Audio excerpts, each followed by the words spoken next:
Hello, and welcome to the Armen Show podcast, where we are learning more science, people, creativity, and expanding our mental framework. Today we have coming from South Africa, returning guest, been on the show before, and we will be covering a book that she has worked on with Ludwig Rahl. This is Bronwyn Williams. The book is Rescuing Our Republic, Radical Ideas on How to Save South Africa from Itself. Bronwyn, welcome back to the show. Thank you so much. And I'm really curious to see what your international listeners will have to say about a book that is so very specifically written for the South African context. Long live the specific nature. I was thinking of that in regards to it. Niche is the way to go. If you don't know a thing, you want to go into something very specific. That's the only way you really expand your mindset. It's not like a broad worldview. You have to go to something. How do I target that? And then expand outward. I've noticed that theme in life. So that's cool in that capacity. And you are in South Africa, so it's very specific, obviously, to your location. That's cool. Indeed. Now, you teamed up with your co-author on this book, who is also producer of your podcast, Discourse Za. Can you tell us about the collaborative effort that brought about the book? Yeah, sure. So Discourse ZA is basically, it does what it says on the can. It's a discussion platform for politics, philosophy, and economics issues that have relevance in South Africa. But of course, being those sorts of subjects, they do tend to spill over. So we speak to both international and to local guests. But we try to make sure that they have some sort of relevance, as we said, to some sort of discussion point, or hopefully even better, sort of solving a problem that is prevalent in our own society. And because, again, there's spillover effects in society and humanity, whether you're talking about economics or politics or geopolitics or society, we don't live in a bucket. There's no such thing as a Robinson Crusoe economy, and things that are relevant to South Africa probably have relevance to other parts of the world. And as I've said on many platforms, certainly as someone who is a professional futurist, I am very happy and quite lucky and fortunate, I think, at least career-wise, to live in the place and the time that I do.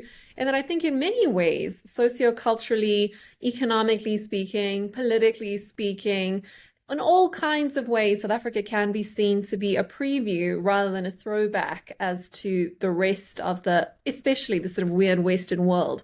But I think a lot of the issues we're grappling with here on the fringes of society, and quite literally on like the edge of a continent, on the edge of the planet, are issues that we tend to face perhaps a little bit before other societies get to them, but nonetheless, other societies are getting to them. And I always find it interesting to see the problems that we've grown up with, that we've lived with for many decades, tend to arise in other parts of the world too. So hopefully, to answer my own question from earlier, some of the insights that we put together in this book might have or should have relevance to the rest of the world, listeners in different places, and could be seen quite often as warnings as to what could happen if you don't attend to some of these issues, or if you address them not as necessarily as well as they could be addressed, as we have unfortunately historically done here in South Africa. Ludwig and myself have collaborated on this podcast for a good number of years. We started, I think it was back in 2020. We've done well over 100 interviews together, him on the back end, me on the front end, but very much the sort of guests that we choose and the topics that we cover have been a collaboration. And the book essentially was a culmination of kind of choosing 10 of those conversations that we thought had the best chance of actually solving some of the problems that we've identified. Quite often these conversations talk about shaping and naming the problem, not necessarily coming up with the solutions as to how to address that.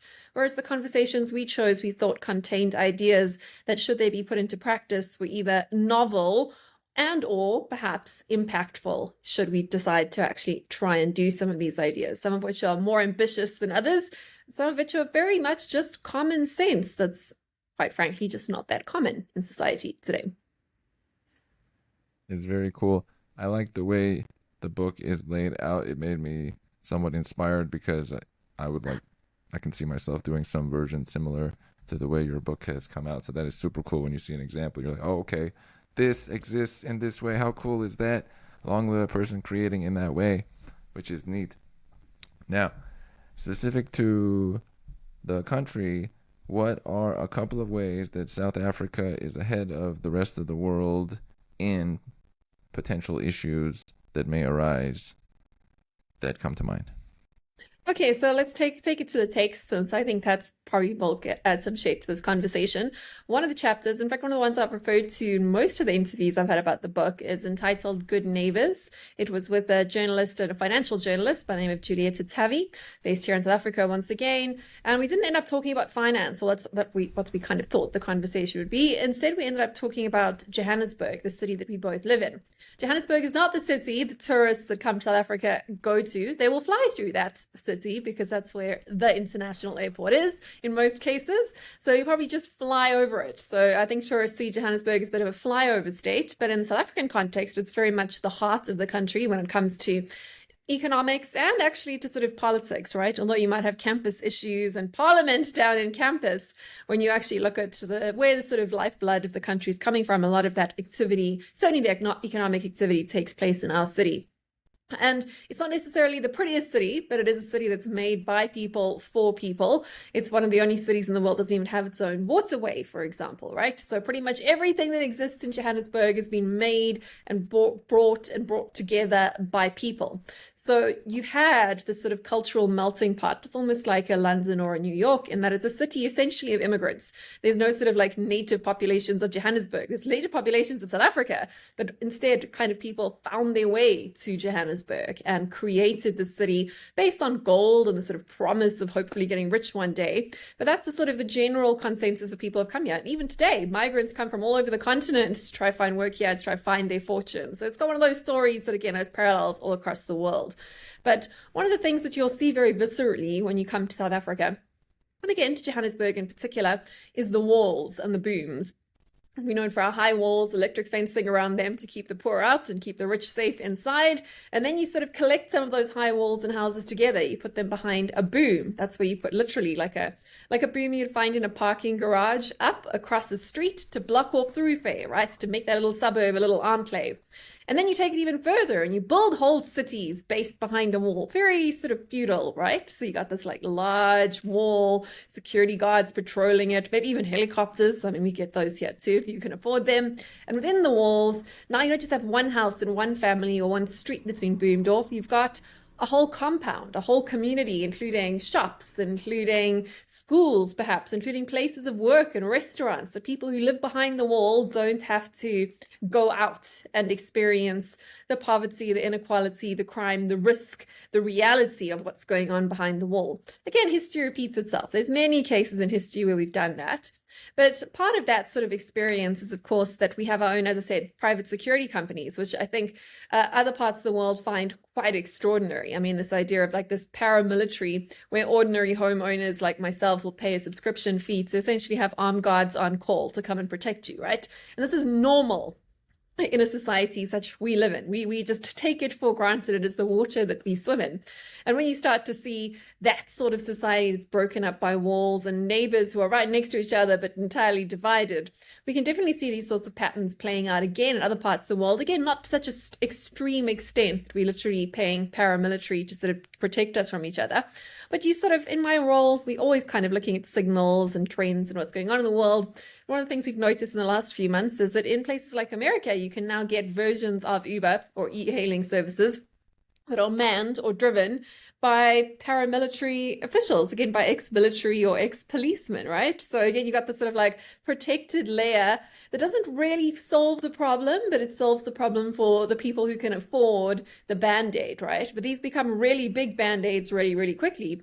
And the idea of compound living, which is quite common across South Africa and across Africa indeed, is again something you're starting to see popping up in other parts of the world. Gated communities, or even just community living, where a whole bunch of, like, say, young 20-something-year-olds will sort of purchase an entire apartment building together and sort of barricade themselves within it. There's a sort of sense of micro communities that isolate themselves from the rest of society.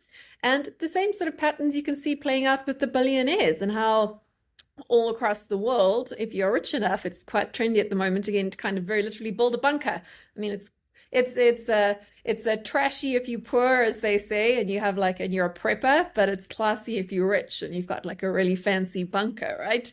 This is a very South African concept, this idea of these bunkers that are now coming equipped with security rigs and booby traps and private security companies, and how to train your private security company so that it obeys you and doesn't turn against you. These are all very South African concepts, things that have been normalized in our society, but are now raising eyebrows and getting headlines in other parts of the world. So, we see a lot of that. But the purpose of that chapter wasn't really about the walls so much as how breaking them down and how building those small loose ties across society can make it so much more resilient and so much more robust. And that essentially by hiding behind walls or beneath the ground in a bunker cannot solve the problem and cannot make you safe, right?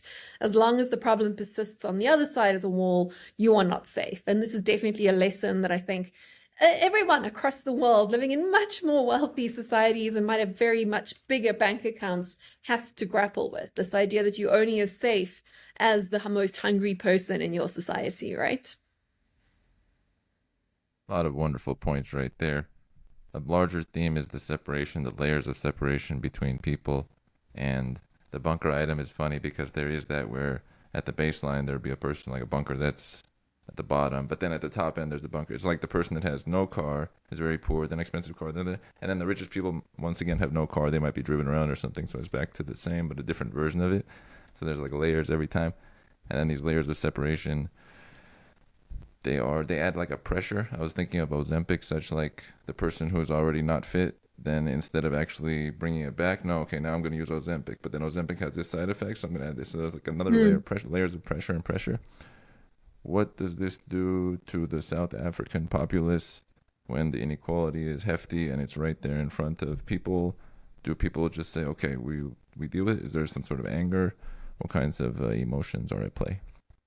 Well, there's always anger, but like when it comes to inequality, where you're talking about our gross domestic inequality, which is a world leading, we're the head of all sorts of terrible trends and leaderboards, and we score well and all sorts of things that nobody wants to score at. We win at games that nobody wants to play.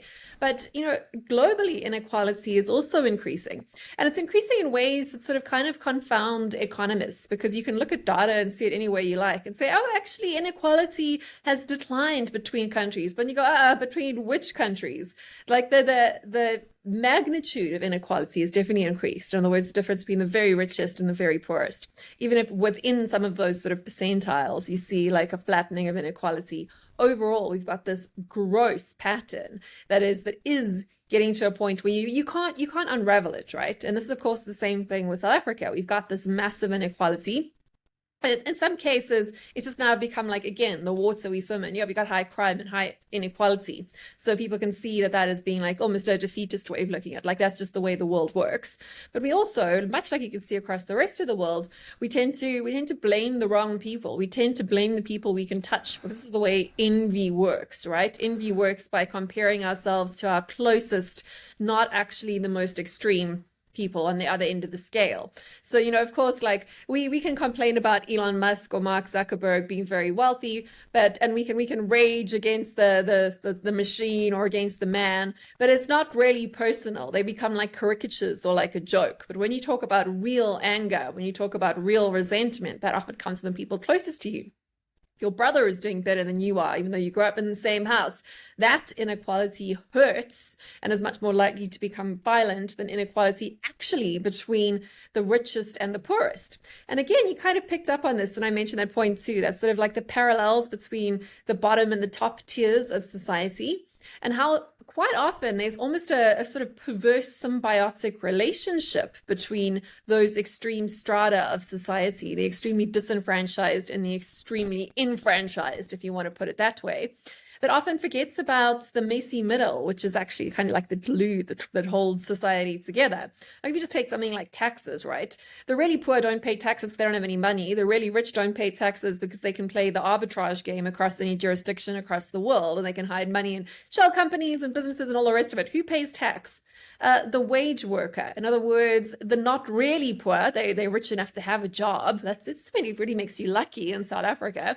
But if you have a job, it's very easy to get your tax taken off. It just comes off your payroll. You don't even see that money, right? So everyone in the middle class pays tax and pays quite heftily, and they pay it. And then we argue as an electorate. We argue about the tax bracket of the income earning class. But even the highest income earning worker, even a CEO that's earning many multiples more than the lowest paid employee in his company, still have much more in common than they do with either end of the scale that effectively lives off the work of the middle of the market. So quite often when you sort of see this rage against inequality, it's often misplaced. It's either placed that international billionaires who really are so out of touch of like with your life, or it's placed towards the highest thing that you can see, which is not necessarily that high when it comes to inequality. It might just be the person that you work for, your boss, someone that got promoted ahead of you, all the rest of it. So it's really interesting to see that play out as to how we pick the wrong enemies. We've identified the right problem, but we often pick the wrong reasons for the problem.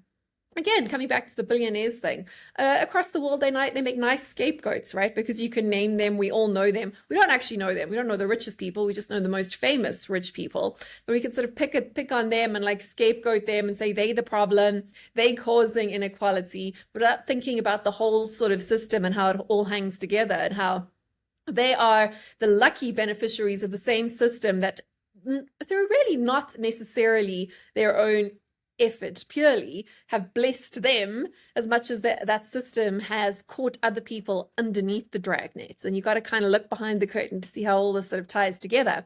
But if you want sort of lessons from South Africa to the rest of the world, we see that a lot, right? So here, the enemy, the easy scapegoat, has been made out to be the banks, as they term it here, monopoly capital, or more specifically, given our very racially tainted history, white monopoly capital is known as the enemy of the people and the cause of inequality. But when you sort of unpack it, like a little bank in South Africa is so far downstream from the global inequality machine, like so far away from that first drip of the tap where the money is actually created out in Washington, when your president decides to turn on the tap over there, so far downstream that they're almost irrelevant players in the game, but yet there's something that we want to identify as the cause because we want a simple solution. We want the simple solution to climate change too. We want to blame the petro companies. We don't want to blame everything else in that value chain that props that up. We don't want to blame the governments that are subsidizing this. It's much more difficult to blame the same government that's like sanctioning the company and giving it subsidies at the same time. It's much more complicated. It's much easier just to pick out those nice little charts that show these 10 companies are the greatest carbon producers in the world. Let's hang these CEOs out to dry without thinking of the whole system behind it and how those companies don't exist without a whole lot of other people and a whole lot of other decisions sort of propping them up. So this idea of sort of oversimplifying the villain with very obvious problems is again something, of course, that plays out everywhere else. And it's certainly not necessarily a very productive trend, but it's a very human sort of idea. Like it's something you see repeating across history. I wouldn't say necessarily it's a uniquely South African thing, but we do have an interesting history of the sort of scapegoats we've chosen, which sound good on political posters, but don't actually help you address the real problems. I've noticed you're bringing up some substantial themes that I think of over the years, such that the idea of picking out, whenever I see something immediately picked out as that's the thing or that's the person or the group, I know this is a failed thing that has an expiration date of maybe a month or a year or 2 years, because you're taking something which is larger and connected to other parts of our living, and somehow it's all pinned down to that thing. That thing is the cause. And it has never been that way ever in our history. Because if it was the cause, we would have the easiest solution ever since the beginning of time. Whenever that shows up, oh, okay, we want to repair everything. We'll just remove those two people from office. And we as humans, that was the issue with humanity the whole time, funny enough. So it is not ever the way to go. And related to what you said, I've always thought of how does one go towards the individuals that are meant to actually be looked at, or do they even look at that? Is it more of looking inward? Because I've had this theme always that the people, you never get the individuals that got you in that way. Like they're already gone or disconnected or Mm. There's some ambiguity or obfuscation, and then the person you actually put the energy toward is somebody that's like, me, really, me? What? I didn't. How does one does should one go towards certain individuals that cause the dynamics of their society, or should they look to outdo whatever was done in their own world? What Yeah, would I you mean, you're recommend touching there? on things that like everyone's having these conversations at the moment. And again, the South African conversation around reparations could be very similar to sort of the German conversation around reparations from last century and what happened in the Second World War, right? And like we all sort of echo each other. But the South African conversation around reparations didn't really take place because we had a Truth and Reconciliation Commission at the end of apartheid that forgave rather than punished the perpetrators for better or for worse. But still, that conversation lingers on that there's not necessarily been not so much even the punishment, but rather the reward to the victims, right? And we see the same thing now going on with literal calls for reparations for past crimes, whether they be crimes against humanity around colonization or around impacts on climate, right? The idea that some people benefited off the sweat or blood or toil of others who weren't adequately compensated. But this idea that you can go back in time and compensate the dead. You can't compensate the dead, and the descendants clearly don't have the same claim as them who went before, because otherwise, where do you stop unpicking the knitting, right? You got to go all the way back to original sin, and we must all go and lynch Eve and Adam, right? Because, that's as far back as we can go. What have they figured out through science? There's like 6 women or something. Let's go find them through time and history and then punish their descendants. But, oh, wait a minute, that's all of us, right? Because none of our ancestors are pure. It just depends on how far back you want to roll that clock, right? So we all want to roll it back to a convenient date. I mean, the same thing can be said for what's going on with like Gaza and Israel, right? Depending on what year you decide to start history, start counting from, you'll come up with very different ideas of who the victims and who the oppressors are, right? Depending on what year you decide is the correct year to start. But that's the wrong way to look at history. You can't look at the past. So if you want to take messy problems like Gaza or like apartheid or like inequality or like climates, all the rest of it, you have to start with us here and now. And sure, yes, we can allocate blame to those causing pain and causing problems right now, but you can't punish retrospectively. It's just not as effective. I mean, if you've been around small children, you'll know this, and we tend to think we're very different from small children. We're not, for better or for worse. Small children are just as awful as we are, but we are just as good as they are too, right? This idea of if you punish a child 2 weeks later for stealing an apple or for punching another kid, that punishment doesn't correct the behavior or right that wrong. Instead, it creates new sets of resentment, right? We talk about revenge being best served cold, but that's because we know that revenge served cold is not about, it's not about justice. It's about punishments and vindictiveness, right? So there's like this difference in sort of space and time where there's only a limited time that we can do this. Our legal systems know this, like there's a statute of limitations on certain crimes, even though the crime was committed, like, after a certain point in time, that's no longer justice in the way that we understand it to be. And of course we can debate these points. But this is why so much of the stuff sits uncomfortably with us, especially when the original sinners and the original victims are dead or buried or too old to benefit from whatever sort of retribution or redistribution is proposed. And when you start imposing penalties on your descendants, you can't, that's no better than sort of leaving an inheritance of a decayed earth or of anything else. You can't sort of leave your mess for someone else to clean up across space or time. And that's exactly what we try and do all the time. We try to do this with our economic mess. We try to do this with our climate mess. But I think from my perspective, it's certainly no better to leave a polluted lake to your children than it is to expect your children to take your punishment for polluting the lake, right? Like we're not here to determine endowments. We can't determine our own endowments. We can only determine how we play our own cards, right?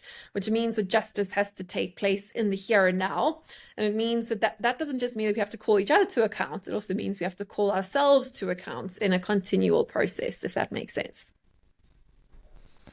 I like to focus on the now. There is only so much that can be done with the past in any context because you have this brief moment. And we as people, we have such a brief moment. So to take so much weight on the past is like giving a double life to someone from before or someone in the future. Whereas, what about our moment that exists right now? We got to give it the same But there's also weight another of point sorts. there that quite often, like people will hear this sort of conversation and say, yes, but you're just a perpetrator trying to get away from your legacy of whatever that your ancestors did.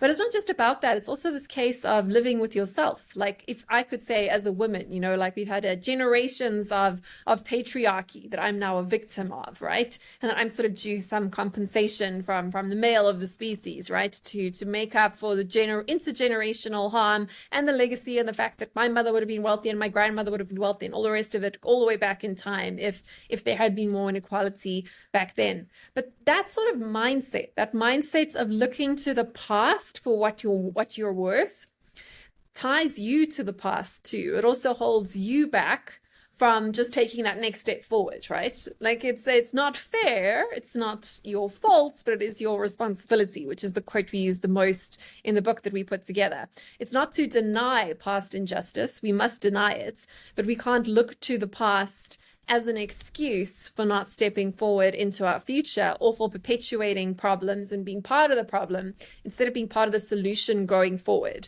It's no more noble to hand a problem on to the next generation just because you felt that the previous generation didn't solve it for you, right? Or even your present generation didn't solve it for you.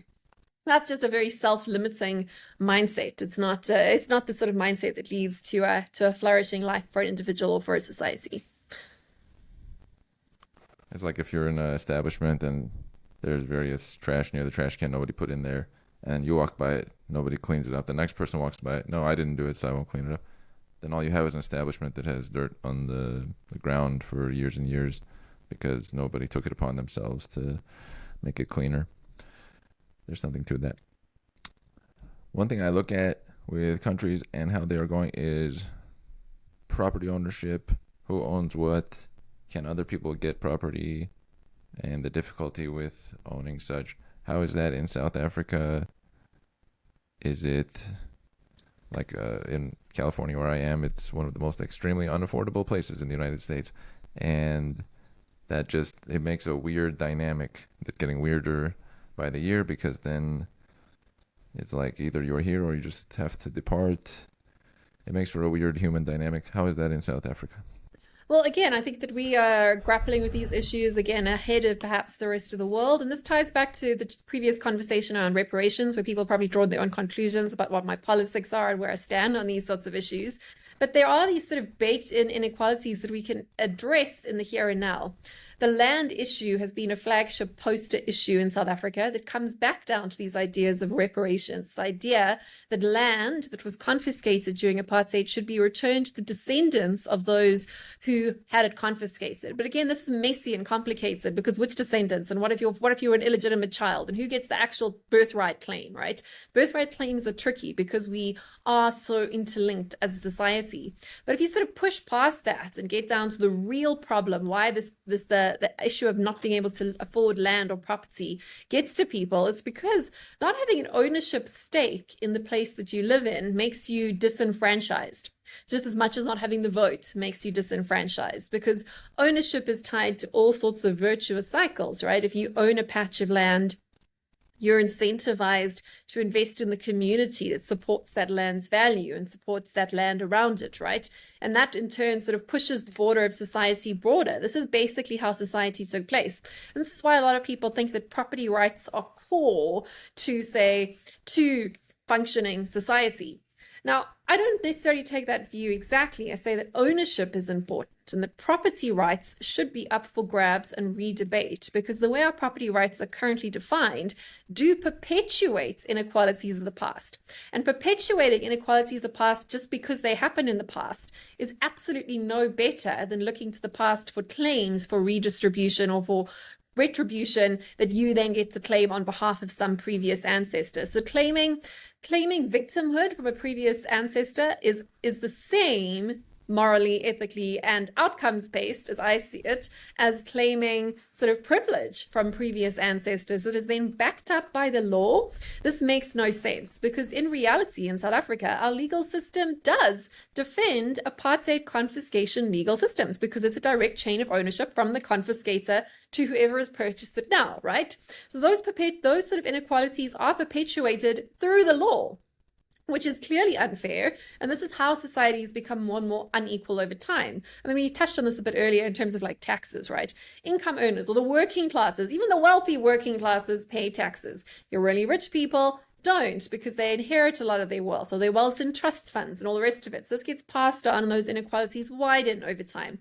And land and property is so tied up in these ideas of legacy and these ideas of sort of justifying the past when it suits us, but not when it doesn't suit us. And everybody is essentially looking to the past for claims rather than to the present.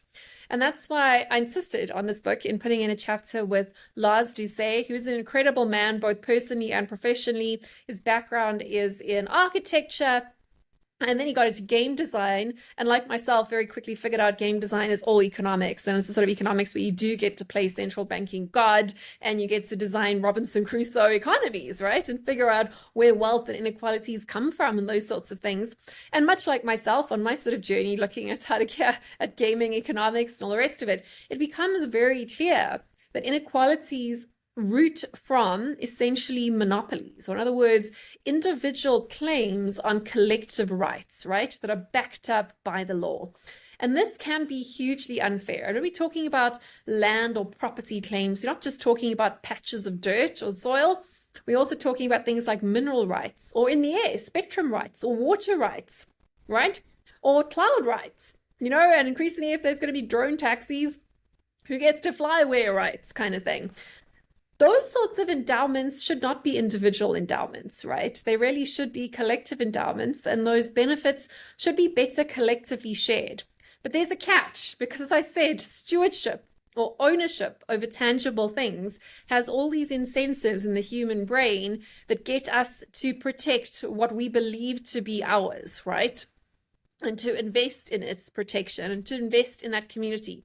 So how do you balance then the goods that come from ownership and clear rights to ownership? Because if your ownership over something is in question, you're less likely to invest in it, right?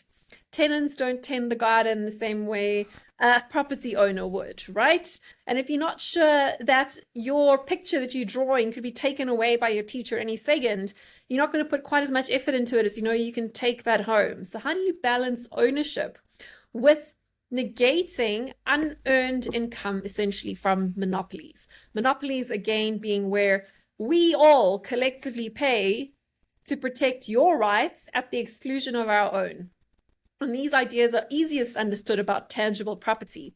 And that's essentially what happens. The government defends your right to own your house. You own it, but you only own it, in terms of being able to defend it because your ownership right is defended by the full might of the law and the law and order that defends the land of the law that you live in, So essentially, your right to your property is paid for and funded by all your fellow taxpayers. And if you all kind of earn the same amount of money and you all kind of pay the same kind of taxes, like they've got in their sort of Scandinavian countries that are very homogenous and all the rest of it, for example, it's a lot easier to sort of justify your ownership and where boundary lines stop because the society is more equal. In a very unequal society, it's very hard to justify why someone earning a fraction of your income should pay a large percentage of their income towards defending the rights of everyone else around them.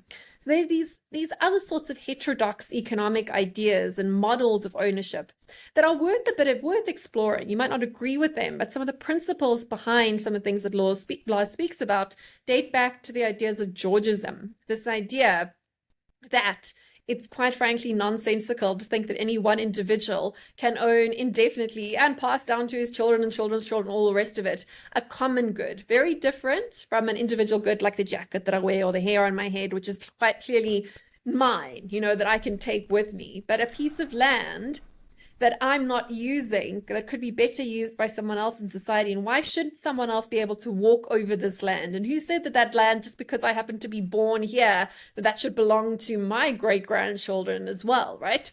This idea of Georgism essentially says that ownership or stewardship is good and great, that those rights should be attributed to individuals, in that individuals that have a defined backable ownership do tend to take better care over particular things, a particular boundary line. But at the same time, it is kind of ridiculous to say that you can own the earth. I mean, if you think about that, that's kind of insane. Like, why should this little like naked ape get to own that patch of earth, but that one doesn't get to walk there because they were born somewhere else? So instead, this idea of Georgism is this idea that you should pay for the rights of stewardship over your patch of land. In other words, the taxes should shift towards things and away from time, towards property and away from people's labor, right? So in other words, the bulk of your taxes in a country could come from land taxes, land valuations, rather than from income being earned. In other words, that pushes the tax burden immediately to become less regressive and more progressive. In other words, it catches all those rich people that were able to sort of hide their money, unless they give up their stewardship of the land and share it more equitably with people. And now with the advent of new technologies and better ways to value property, these ideas that seem just too cumbersome, because obviously it's far easier just to collect income taxes from people, snip it off the payroll before it even gets to them, than it is to value property and divide up your national budget across all the landowners and everything else that goes onto it. But it becomes more feasible when we're able to track and trace, whether you like that or not. These are ideas that were impossible, but are now kind of feasible. Much like total surveillance states and authoritarian states, they're becoming possible. The impossible has become possible.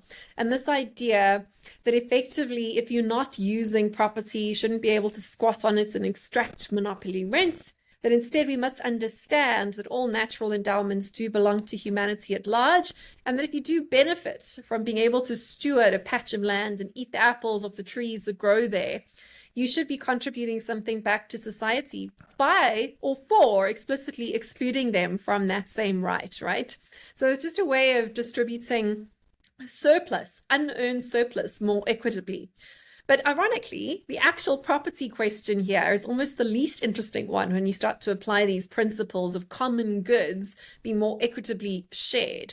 The real life examples you can look at are places like Norway or Canada that have these sort of endowment funds backed by oil endowments that are found in those nations and then distributed to populations, the kind of a universal basic income. Whatever you think about those sorts of ideas, it's a birthright shared fund. So the corporation rents the rights essentially from the people, has the exclusive rights, but at the same time pays back to everyone else who didn't get those exclusive rights, that is now effectively paying to enforce them through their tax contribution towards law and order and enforcement of those property rights.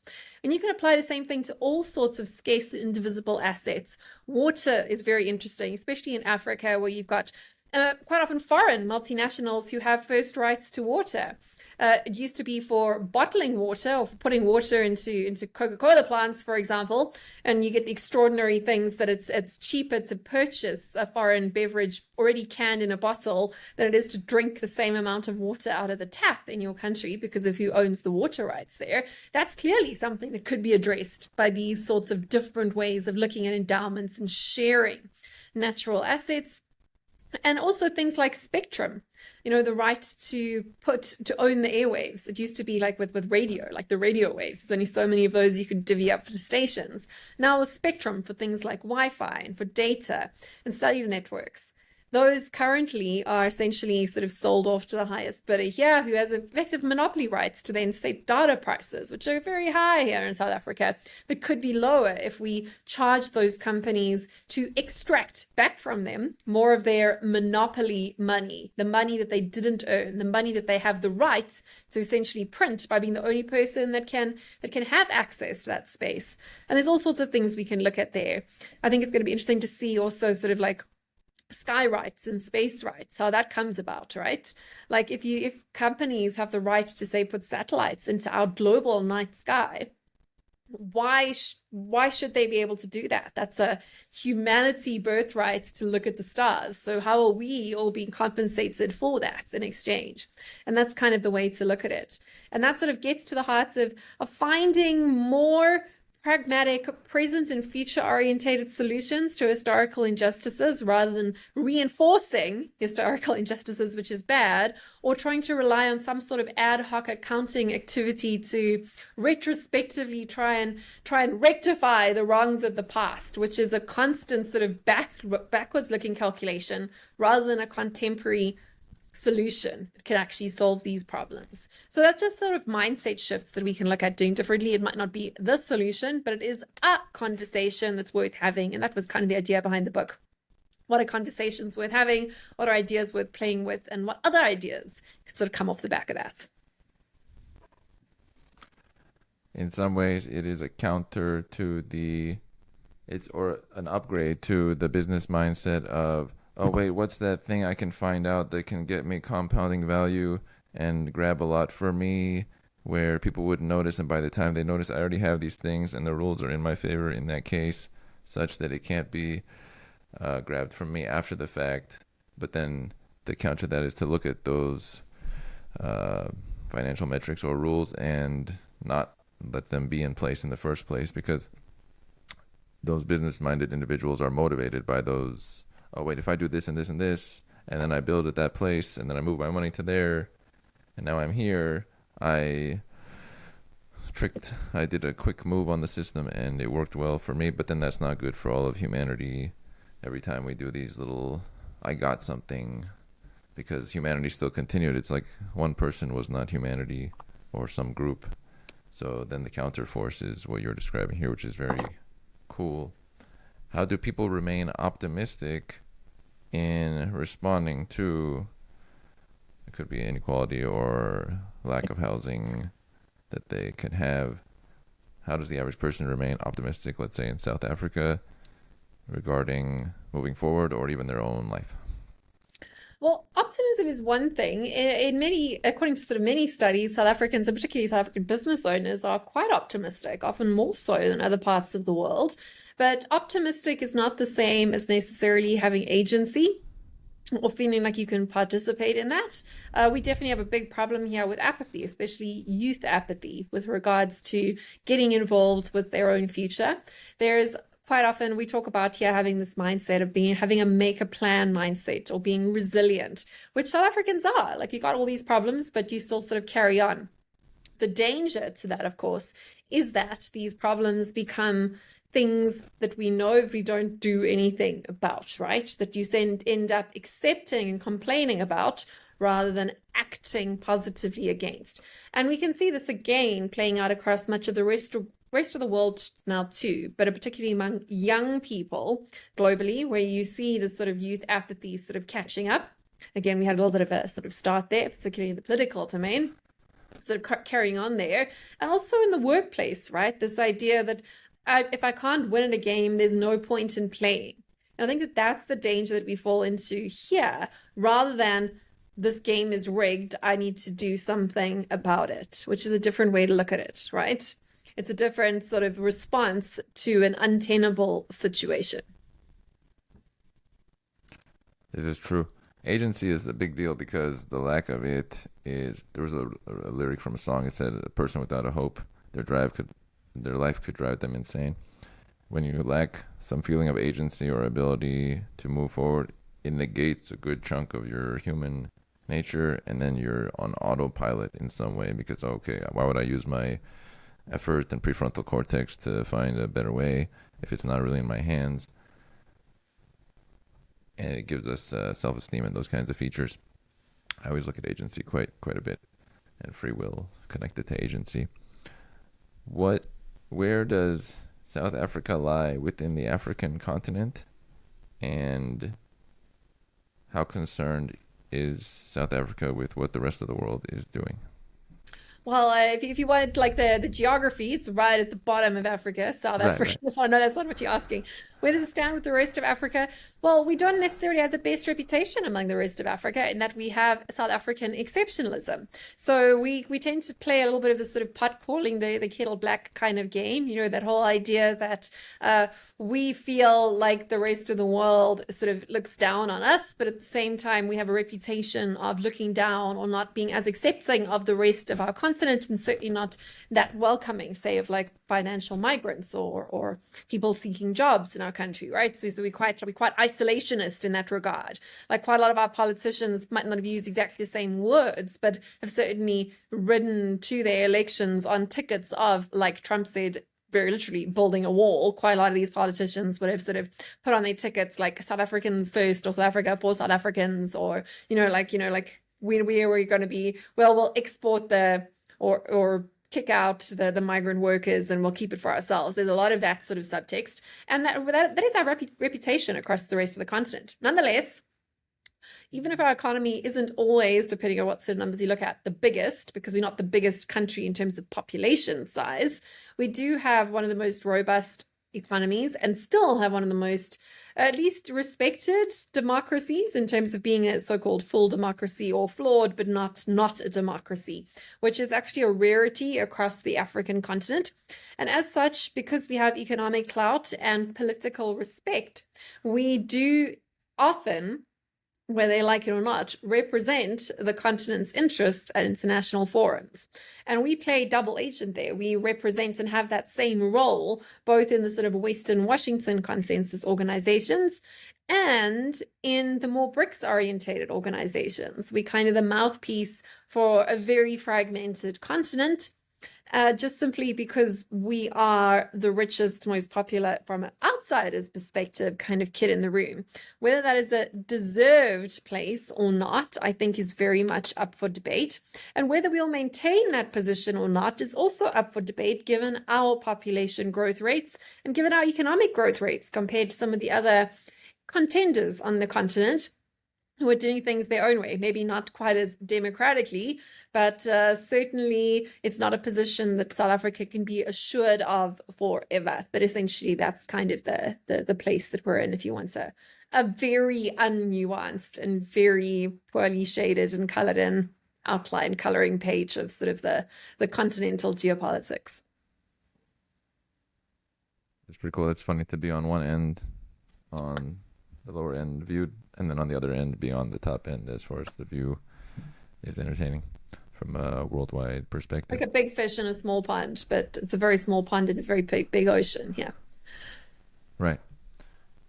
Is there any nations that are following the example of South Africa right now, like they are behind South Africa, local to Africa, that are looking to match the same trajectory in some way? Well, I suppose it depends what sort of trajectory you're looking at. I think that in many ways, South Africa was definitely one of the first, or if not the first, on our continent, and in fact, led many other countries too, in terms of things like LGBT marriage laws, for example.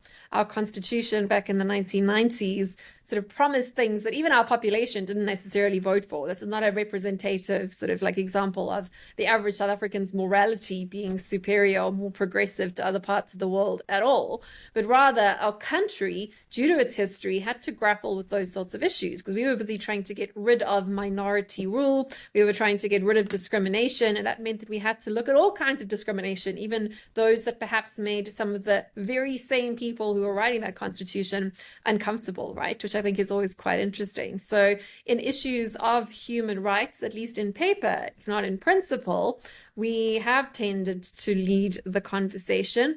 And I think South Africa's kind of recent stance at the ICJ with the likes of what's going on in Gaza, I mean, we kind of continuing to at least try and uphold that rule and that's or that sort of role and that moral collateral that we had from our lofty goals when we sort of set up our new country. Again, whether we live up to our own ideals and day-to-day practice is an entirely different issue.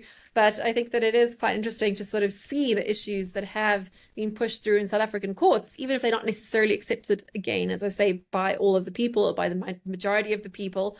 We just had like a lot of people vote for our former president who, on his election ticket, said that if he was made president once again, he would send all teenage girls who got pregnant to Robben Island, which is a former prison island, much like, So, not exactly everybody here is progressive at all, but our courts and our legal system have had to grapple with moral integrity on paper from a sort of logical perspective, which is something that's really interesting to see other parts of the world kind of tying themselves in knots over at the moment.